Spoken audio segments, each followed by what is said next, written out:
Well,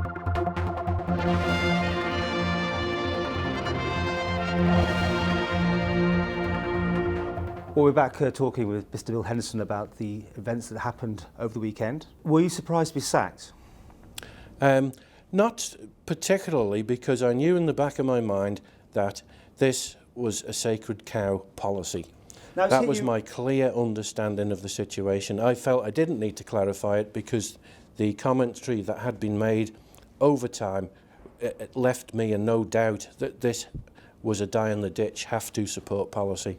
And I mean, the by this one is that this hits you as a financial, income stream, doesn't it? Because Treasury pay is an uplift much higher than the other departments, and it is your only department. Am I right on that? It is my only department, and yes, it does. But I've been keeping that one in the background. I'm trying to concentrate on the I'm trying policy to say at hand. It has hit you as well financially. It has in the background. I'm not whinging about that.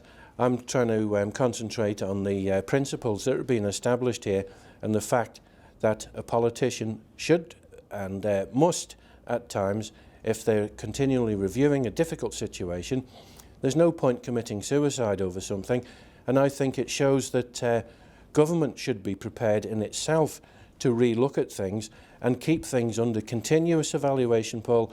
There's no point issuing a policy and then further evidence and other issues come along. We've seen it in the UK, where the entire British government before now have had to make embarrassing U-turns, when in fact if they'd listened to what was being said and further evidence been brought forward, looking at compromises and so on, they would have had a much better outcome.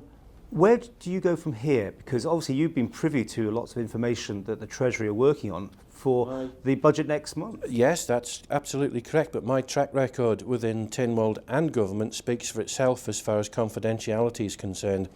So I'm certainly very principled where that's concerned, and principled here, as I say, because I wrote to Mr. Teare and informed him well in advance of the debate that I'd kept this under continuous review. So you're not going to be a thorn in the side of the government as such? I mean, you'll be looking for an invitation to join another department in due course, will you? Well, that could well be true, Paul. There's certain press speculation over the weekend that I've had it with government and all the rest of it. At the minute, I need to consolidate my position, so I'm not looking to rejoin government as of now. If something came along in a few months' time, or the Chief Minister felt benevolent about things, I would have to consider that at that time. Could this have been handled any better, differently? Well, it's one of those situations, Paul. I'm afraid at the end of the day, I viewed this as a die-in-the-ditch policy. I had clear signals from the Council of Ministers, as far as I was concerned, that this was a no U-turn policy. That left me very, very clear. In fact, when I saw Mr. Crookall prior to Christmas in the December point where this was going to come onto the Tynwald agenda, I explained to him the difficulties, and I'd also written to him prior to having a personal meeting with him, and he indicated it's just as well I covered myself in that letter by saying that I was writing as the North Douglas MHK. And at that point, that very clearly said to me, well, this is obviously a die-in-the-ditch policy here.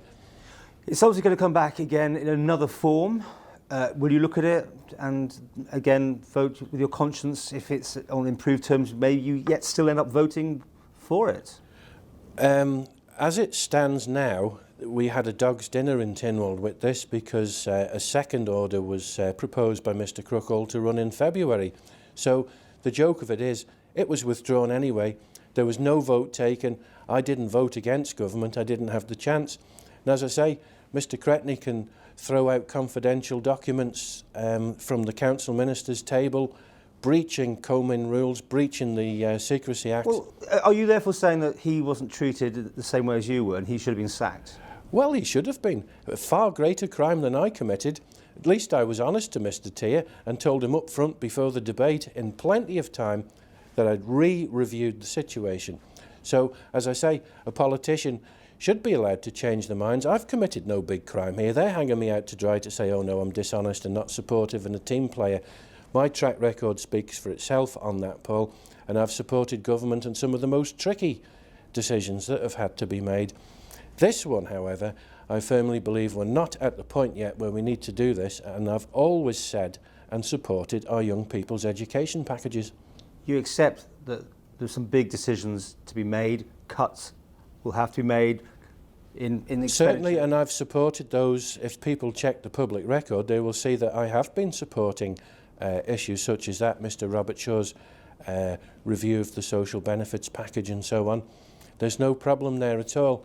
But when we get to certain issues I feel that are easy pickings for government, rather than applying a lot more thought and compromise to a situation and being able to look at different areas such as collapsing departments and implementing issues from the scope of government report first, once we've done all that, I can stand up and be quite honest with people and say, right, the whole system's been pared down, we've done absolutely everything. The next move will be services may well be affected, frontline services, and people will be more understanding of the situation, and I don't believe we're at that point yet.